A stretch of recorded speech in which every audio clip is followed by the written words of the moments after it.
Welcome to Mock the Week. I'm Jarrell Green. Joining me this week are Andy Parsons, Fred McCauley and Russell Howard, Frankie Ball, Hugh Dennis and Sean Walsh.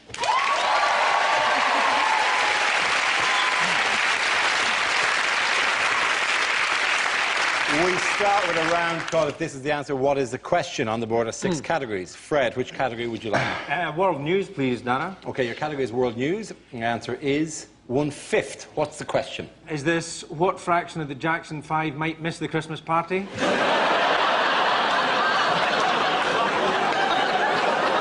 it how much of the weekend can Andrew Flintoff remember?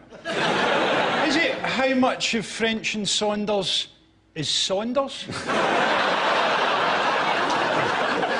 Is it what proportion of Enid Blyton's The Famous Five can lick their own testicles? Is it England's only dwarf king was called Henry the what? How much of a Boris Johnson speech is not, well, I say, gosh? Is it how does Jamie Oliver pronounce one fish? Compared to how much you paid, how much is your house worth now? Is it whether you like it or not, how much happier are you when you've seen a fat person fall over? Never fails to be funny. It's about Libya, I think, and it is what proportion of Scotland's tourist income is provided by American tourists? Very good. Well done, Hugh. Good round of applause. This is the news that campaigners have called on Americans to boycott travel to Scotland as well as the buying of Scottish goods in the wake of a decision to release Lockerbie bomber Ali al-Megrahi. The decision was roundly condemned by Barack Obama and FBI Director Robert Mueller. Scotland is now a rogue state, uncontrolled by Westminster. They've just gone crazy. Fred? Yes. Well, I have to say, it's a double-edged sword, because on the one hand, we've got a huge international incident. On the other hand, we've annoyed the Americans. They're not going to come on holiday to Scotland. Who had a holiday booked to go to Scotland in September? I wouldn't go to Scotland in September if I was going into hiding. The only person making that trip should be an academic doing a report on the exact moment when depression turns into violence.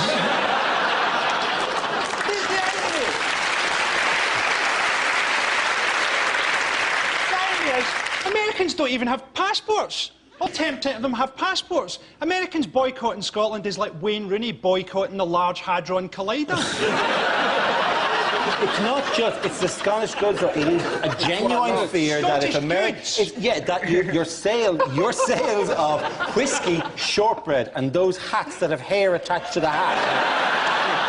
How many haggises are we selling in Jackson, Mississippi? 2, 5? I will say this, as an Irish person, on the website that says boycott Scotland, they offer as an alternative Ireland, which is kind of... We're not interchangeable, although we have renamed our whiskey Freedom Whiskey.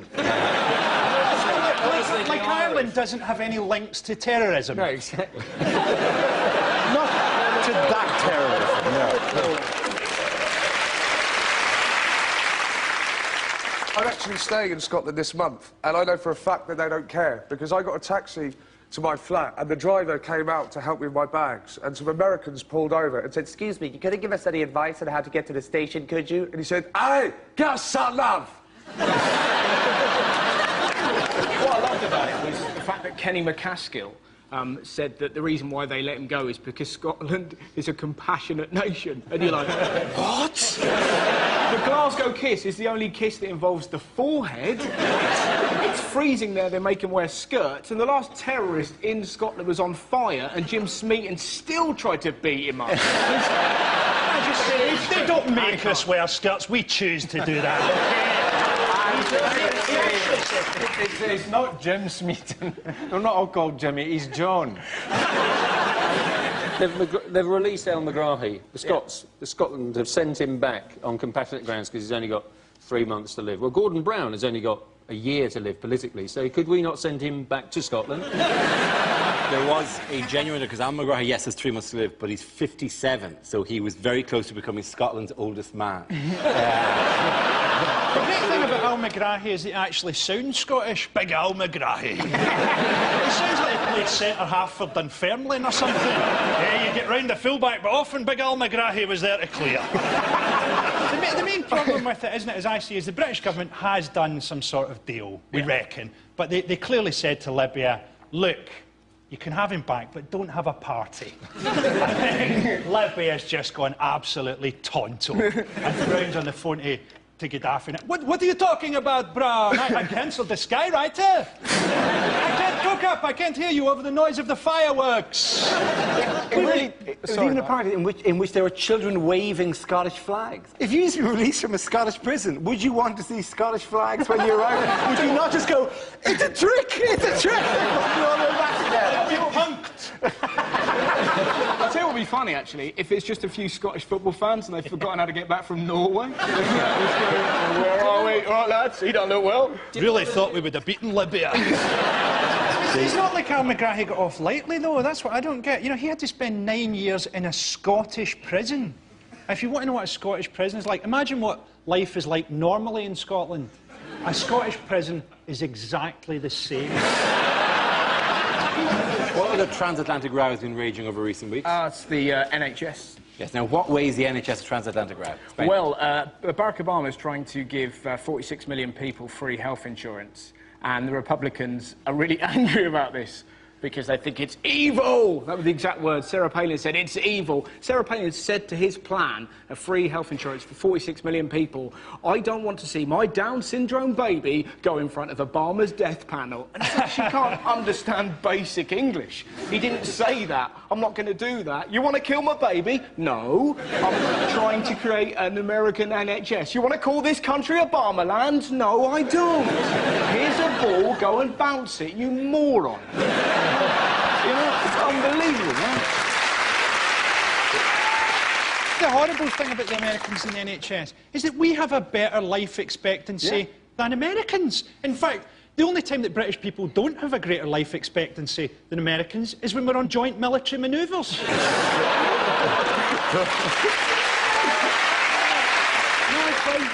My favourite story was apparently an American newspaper wrote that had Stephen Hawking been British, he basically wouldn't be around anymore because, of course, he'd have had to suffer at the hands of the NHS. And you're thinking, what a brilliant, most powerful argument that is, apart from the fact that Stephen Hawking is British and says he owes his life to the NHS. Yeah, but for many, Hawking has been using that fake American voice for a while now, and it's basically, it's come back to haunt him now, and so he in very much only has himself to blame. I would say in defence of the Americans that Hawking only went into an NHS hospital with a splinter. Surely he should have. We've got the Different technological... settings. Different settings for different areas. He can't change it now. Yeah, but it must be a thing where he said up north, "Ow, do!" He could have a lady's voice at points, couldn't he? It's not a sat-nav system that Stephen Hawking had. He could have Mr. T. Wouldn't that be great? You know, he's guest voices. I got a new theory, Sugan. You know, he's sitting at home right now thinking, what would I have had to have done with my life to stop people taking their piss? I worked out what black holes were, and people are sitting there, what if he was a lady? At the end of that round, the points go to Frankie Hugh and Shaw.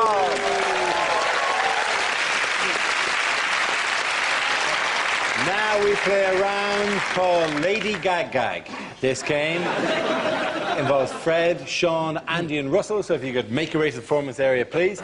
This is where we test our performers' stand-up skills. We spin our news generator, it settles on a topic, and anyone can volunteer jokes about the chosen subject. The winners are the people I judge to have produced the funniest stuff. OK, here we go. Let's spin the wheel. First subject is politicians. Who wants to come in on that? Andy Parsons. Now, Gordon Brown, he's just not very impressive, is he? He does that thing when he's talking where it's sort of, you know, it's with his jaw. You know, at the end of each sentence, like his jaw falls down. It makes him look like he doesn't actually believe anything he's saying. I'm going to win the next election. David Cameron has said he's not smug about winning the next election. Trouble is, David Cameron, he looks pretty smug most of the time, doesn't he? The only time he didn't look smug was, in fact, when he had his bike nicked, and then everybody else around him, they looked smug. Well done, Andy.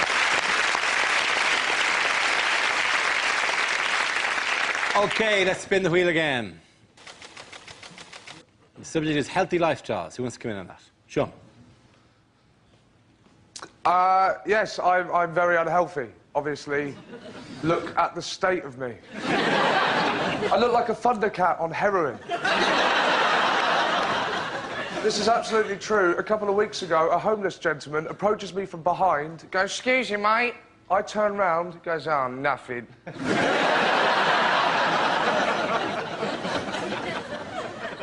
I smoke over 40 a day, right? I now run out of breath when I grate cheese. I got a friend, Dave, he got a Nintendo Wii, right? He asked me if I wanted to go around and play. Now, if I'm going to play a computer game, I don't want to get a stitch. Hey, look, it's like the real thing, look. It's like the real thing, yeah? You smashed your vase, you twat. He takes it far too seriously as well. There's a bowling game, yeah? He made me change my shoes. Okay, job, well done. OK, that leaves us with Fred and Russell. Let's spin the wheel. Next subject is rage. No wonder that man's boss. He's stuck in a shuttlecock. Everyone's angry, though. I know the kids did really well in their A-levels. How do we respond? A-levels are getting easier. In my day, you have to do 50 questions in a minute. You got one wrong, they killed your dad. You know? All you hear is, this country's gone to the dogs. I'm fed up with this country. It's the worst country in the world. It's enough to drive you mad. Yeah, I bet there's some bloke in some war-torn African village as we speak, just weeping. Why are you crying, mate? Is it because you've got no food, no money, no home? It is none of those things. Some people in England only have their wheelie bins collected once a fortnight. Is there no God?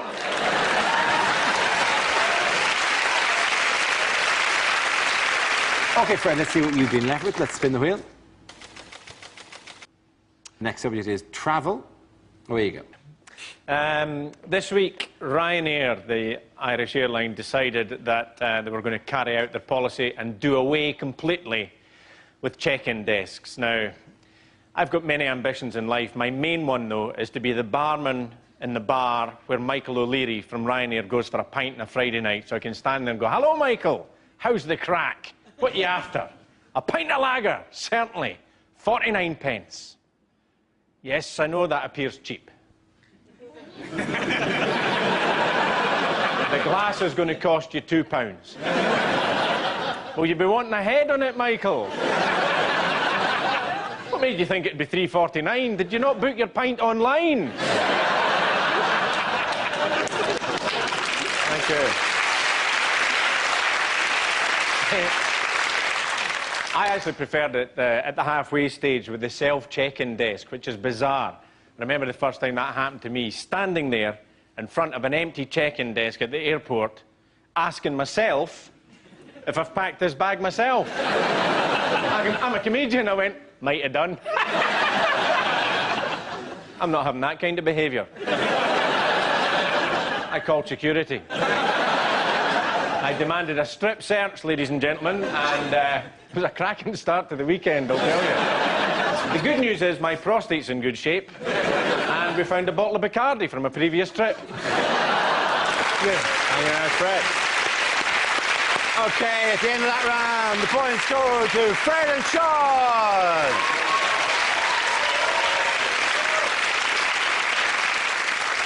Our next round is called Headliners. Here's a picture of England's cricketers at the Oval. But what does EWAF stand for? Is it England win at football? Is it everybody wasted a fortnight? I think it's a description of the English cricket team. English, Welsh, African and Flintoff. Is it? Hey, what a fluke! I've been thinking about this long and hard. And it's... EWAF. it's not. Can we move towards the correct answer? He's probably... Embarrassing war in Afghanistan forgotten. It's what he had for breakfast the other day. It's eggnog, whiskey, absinthe and Foster's. Is it just 11 weeping Australians? Fantastic!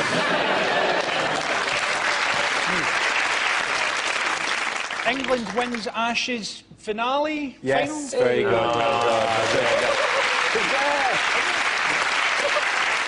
Yes, the answer I was looking for was England win Ashes finale. This is the news that the England cricket team beat the Australians in the last match of this summer's Ashes series, winning it 2-1. Woo! First things first, how pathetic is the Ashes trophy? It's hilarious. You can't go, what? And that's it. It's tiny. It looks, it's just... It's, Do you know what the best of that? It's hilarious. It's Still like... has the price tag on the underneath.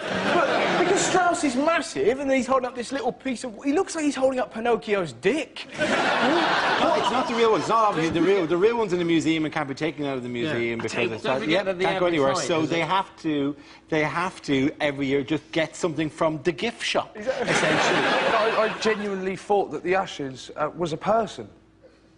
Who did you think it was? Just some famous cricket bloke. And he'd done pretty well, and they just went, well, put him in a cup. When W.G. Grace died, they burnt him, gathered him together, and said, "We'll fight for this every 2 years." Not only that, but don't call him W.G. Grace. Give him a sort of superhero name of the Ashes. So what? It's like the end of Indiana Jones. If you open it, does it swirl up and to see reform and go, "Well done," and then swirl back down. It's a significant victory, because normally you would expect to lose to the Australians at cricket. We generally do lose to the Australians at cricket because they're naturally good at it. I mean, think about what cricket is. You hit something and run. It's the criminal mentality. I don't know why are they still playing cricket in the same way when I've already come up with the plan to improve it. I don't know if you saw my academic paper on this. Day 3, release the Jaguar. England, we're going to bring Graham Onions on, but he's been caught by the Jaguar. It's true that a lot of people, you know, aren't really into cricket, and you can see why, aren't there? There aren't many games in the entire sporting calendar where you can go after 4 days of playing, who's going to win, and get the reply back, it's too early to tell. Have you listened to Test Match Special? Yeah. Have you heard that? I'd never heard it before, right? So I try and get into the Ashes. And it's like, if you've not heard it, it's like your granddad's accidentally switched his phone on in his pocket. He's walking the dog. And because they've got 5 days to fill, there's nothing so boring that one of them will bring up that the other one will move him along. Yeah. They're just into whatever comes... I tell you what I'm going to do, Blowers. I'm going to spell out some of my favourite words. In Flemish. You're exactly right. Did you hear there was an amazing bit? I was watching a little bit, and Shane Warne just went, "Yeah, Dave," to David Gower, "have you seen Dumb and Dumber?" in the middle of the game. And he goes, yeah, it's pretty good, isn't it? Yeah, it's not as good as Wedding Crashers. Talk about his lunch. At one point, Shane Warne talked about what he had for lunch, right? So he made a barbecue, and there was some shrimps and a bit of chicken, a bit of salad. He said that, and the guy pressed him for more details. The guy went, anything else? It's almost like the cameramen are big fans of Mock the Week because they were back to their old pervy tricks they did in Wimbledon. You see, nothing to do, whoosh, Tatty Bojangles. It was just so there's posh men all over the country going, "I'd knock that for 6. That's the thing. If they get a boundary, they do that. It's the weirdest thing of all. They do kind of like a weird like that, like a dodgy Vegas magician. But that's the umpire. But all the crowd do as well. Is this for real? Yes. Yeah. They do that as if they're going to go, "Whoa, my hands are empty," but now a bird. It's the biggest thing in the world. But when they get someone That's a 6, a bird. Is that a bird? Oh my God. I do that when I walk through a set of automatic doors to make it feel like I'm doing it. Yeah, I'm totally with you. I'll tell you what's quite nice. I know something. You know the Oyster card? You know the Oyster card they use in the underground? There's a little tiny chip in that is what activates it, obviously. You can actually open the Oyster card up and take the chip out and stick it into a wand and then walk through and go to tube station just going ding. And I walk. I'm doing that. It's really In other sporting news, how has Usain Bolt hit the headlines? He won 2 gold medals. He didn't did. He won 3. He won 3. From the race. I think Usain Bolt is fantastic. Partly because he's just got the perfect name for a sprinter, hasn't he? It's astonishing. Well, you just think he should be lane 1 Usain Bolt, lane 2 Tyson Speed, lane 3 Johnny Whoosh, and then lane 4 the Russian I go zooming off.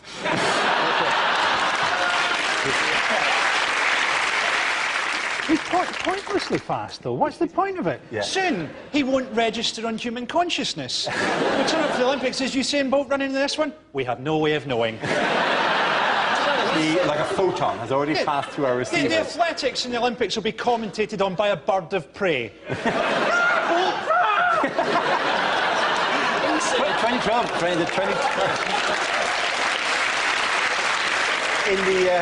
2016 Olympics, he's actually planning to run in the Large Hadron Collider against a massless particle, which is the only thing that can be faster. He did 200 metres in 19.19 seconds. It took me 5 minutes to get out of the beanbag that I was watching it in. One of the most impressive things were like, that is impressive. Oh, God. Oh, no. What I love that celebration. It's great, isn't it? Great, man. It's all to do. He's called Bolt, so he can do that. Whereas if Tyson Gay had won, he'd have very different. What was the big controversy at the championships? There's a South African 800-metre runner who won the women's 800 metres, who they've now said might be a man. Now, the interesting thing about it was that on Tuesday it came out that her levels of testosterone were abnormally high. But I'm kind of on her side, to be honest. Her name is Caster Semenya, and she won, and yes, she looks tough, but she just destroyed the rest of the field. There's nothing they can do about it. What we're going to have in the Olympics, we're going to have 1 800 metres for men, 1 800 metres for women, and one race that's just Pete Burns and that wee guy that used to value antiques. I think she's gone back to take part in a gender test. Yeah. Which is basically she goes into a room with Lady Gaga. I think they actually watch while they both try and put a shelf up. Properly Apparently it all offensive. started because when they sent her to the toilet to give her test samples, she took a paper under her arm. You've got to feel sorry for her. The only reason she's being tested is because she's really good at the 800 metres. You know, you're thinking, you know, if you go out on a first date with a woman and then you've both got to run for the bus afterwards and the woman beats you, your immediate first thought isn't, oh, crikey, she must be a bloke. An incredible thing. Now, the IAF are saying whether you've got male or female genitals is no way of telling if you're male or female. And you think, well, it's good enough for everybody else. It's good enough for religion. It's good enough for the law. Suddenly, it's not good enough for running about. Running about is the area where we have to go into gender philosophy all of a sudden and reclassify our species. So now countries can't ban gay marriages anymore. Oh, you can't marry him. He's another man.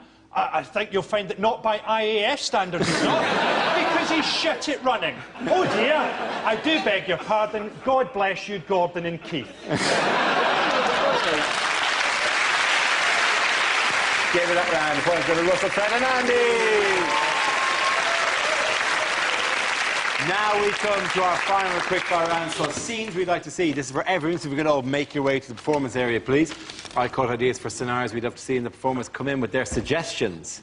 OK, here we go. The first subject is things you wouldn't want to hear at work. Oh, you've already given Michael his dosage. It's not a photocopier, it's a shredder. And what have you done to your arse? So, you probably want to know how I got the nickname Dog Botherer. Imagine that. My first day at work, and I appear to have slipped on a wet floor. I think I might be entitled to compensation. Do you mind if I leave early? I've got to pick up the kids before their parents get there.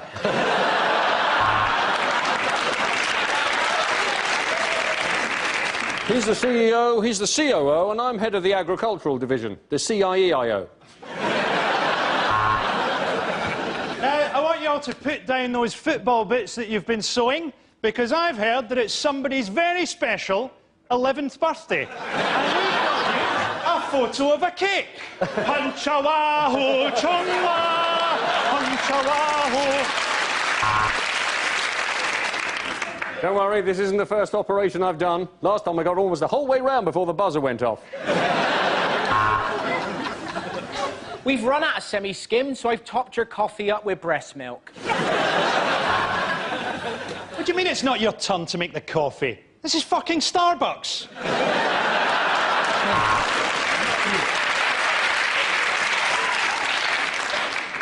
Get off your shit!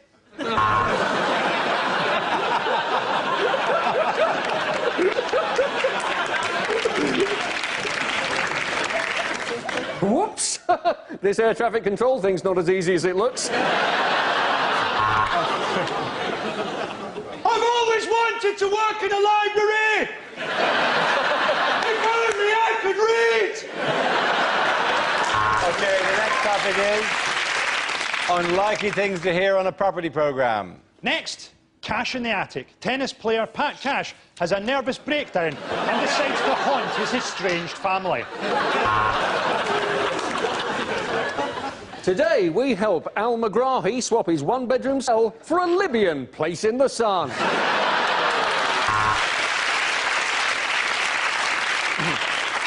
This couple's grand design is to turn an abattoir into an old folks' home by changing the sign. I'm Sarah Beanie, and I'm not pregnant. You can't decide between the two properties? Well, you're an MP. Why don't you claim for them both?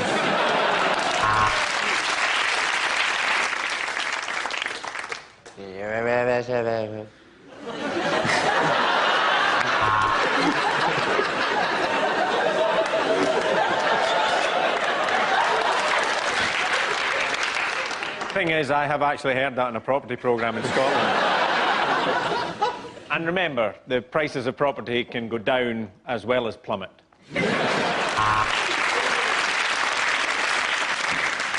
You know, I said those ghastly beams, what on earth are they for? It turns out they were for holding your house up. Hello, I'm Lawrence Llewellyn Bowen, and I'm so posh I've actually got a swan for a penis.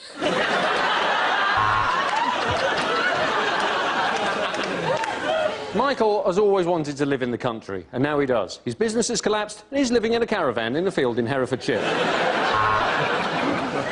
Even on a collapsing market, you can still make money from a flat like this. We invited 3 different estate agents to come and value it, then harvested their organs.